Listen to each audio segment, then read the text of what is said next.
Hello friends and folks, I am Chari. Hi and welcome to the Creative Middlescent.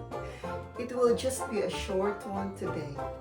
I will show you how to do a simple hemming alteration.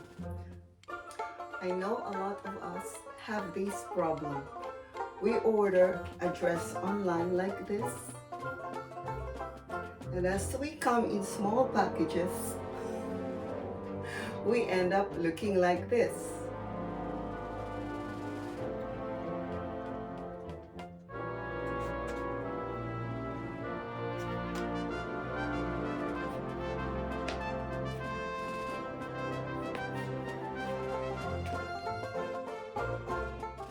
So you come to me and pay me 12 quid just to rehem or to alter the hemming of your dresses. So why not learn instead? As this channel says, keep learning, keep living. So here goes.